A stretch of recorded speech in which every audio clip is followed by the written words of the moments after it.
کچھ دن پہلے T20 cricket world cup میں جو اپسیٹ کی وبا چلی تھی کہ کرکٹ ورلڈ کپ کے بڑے بڑے نام آسمان سے زمین پر آ گرے، لگتا ہے اسی کے آفٹر شاکس ہیں جو آسٹریلیا سے ہوتے ہوئے قطر فٹ بال ورلڈ کپ میں آن پہنچے ہیں، جس میں وہ ٹیم بھی بڑی ہی آسانی سے ہار رہی ہیں جن کو ٹورنامنٹ شروع ہونے سے پہلے فیورٹ قرار دیا جا رہا تھا۔ ایسا ہی تو کیا ہے نا، قطر میں جاری فٹ بال ورلڈ کپ کے ایک میچ میں سعودی عرب نے ٹورنامنٹ کی ہاٹ فیورٹ ٹیم ارجنٹائن کے ساتھ اور جاپان جرمنی کا میچ شروع ہوا تو کسی کے وہم و گمان میں بھی نہ تھا کہ جاپان بھی سیم ٹو سیم سعودیہ کے پیٹرن پر چل کر جرمنی کی صفائی بالکل تو ایسے ہی کرے گا جیسے ان کا کراؤڈ فٹ بال گراؤنڈ کی کر رہا ہے۔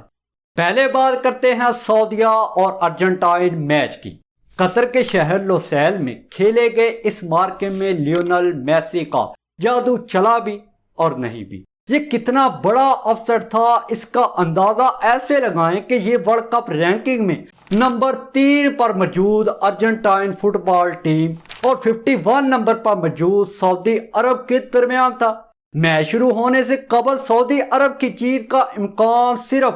4% ظاہر کیا جا رہا تھا، لیکن منگل کو اسٹیڈیم میں وہ ہوا جس نے سبھی کے ہوش ہی اڑا دیے۔ اس میچ کے پہلے ہاف کے 10ویں منٹ میں ہی لیونل میسی نے شاندار گول سکور کر کے ٹیم کو برتی دلا کر اپنا کام تو کر دیا تھا، لیکن دوسرے ہاف میں سعودیہ ٹیم کسی الگ ہی موڈ میں نظر آ رہی تھی۔ بریک سے واپس آتے ہی پہلے تو سعودیہ کے اسٹرائکر صالح الشعری نے میچ کا سکور برابر کیا، جسے 5 منٹ بعد سالم الدوسری نے 2-1 کی برتری میں تبدیل کر دیا، جس کے بعد ارجنٹائن کی ٹیم نے 2 گول کے مقابلے میں کئی حملے کیے، لیکن سعودی گول کیپر العویس نے ان کی ہر ایک کوشش کو ناکام بناتے ہوئے تاریخ کا رخ اپنے حق میں موڑ لیا۔ اب سعودی عرب ایشیا کی پہلی ٹیم ہے جس نے ورلڈ کپ کی تاریخ میں ارجنٹائن کو شکست سے دوچار کیا، جبکہ یہ 1990 میں کیمرون کے بعد پہلی نان یورپی ٹیم ہے جس نے یہ کارنامہ سر انجام دے لیا ہے۔ سعودی عرب نے ورلڈ کپ میں اب تک کل 17 میچ کھیلے، جن میں سے 4 بار جیتے، 11 بار ہارے اور 2 میچ ڈرا ہوئے۔ سعودیہ نے ارجنٹائن کو شکست دے کر نہ صرف پوائنٹس ٹیبل پر 3 قیمتی پوائنٹ حاصل کیے ہیں، بلکہ ایک ایسی ٹیم کو ہرایا ہے جو جولائی 2019 میں برازیل کے خلاف 2-1 کی ہار کے بعد سے مسلسل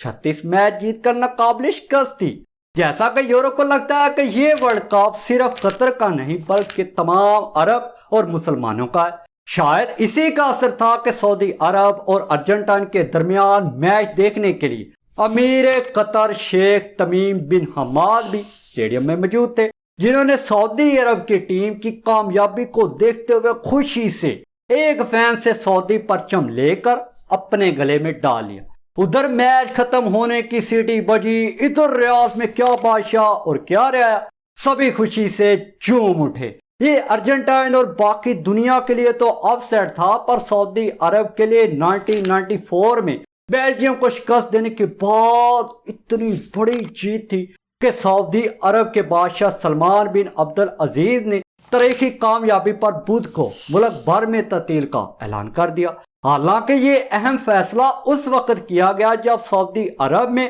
بعض طلباء کے حتمی امتحانات جاری تھے۔ بات یہیں پر نہیں رکی، سعودی عرب میں رائل کورٹ کے معاون اور جنرل انٹرٹینمنٹ اتھارٹی کے سربراہ ترکی الشیخ نے ٹویٹر پر اعلان کیا کہ ریاض کے تمام بڑے تھیم پارکس اور تفریح مقامات میں داخلے کی فیس 1 روز کے لیے ختم کر دی جائے گی۔ تو اب بات کر لیتے ہیں ان کی، شاید جن کی نیکی ان کے کام آ گئی، میرا مطلب ہے جاپان کی، جنہوں نے گراؤنڈ کی صفائی کر کے تو دنیا میں اپنا نام کمایا، پر ساتھ ہی جرمنی کی صفائی بھی کر ڈالی۔ وہ جرمنی جس کا میچ شروع ہونے سے پہلے ہی میچ پر کم اور LGBT کے حق میں احتجاج کرنے پر فوکس زیادہ لگ رہا تھا، جس کا اظہار ساری ٹیم نے اپنے منہ کو ایک ہاتھ سے کور کر کے کیا،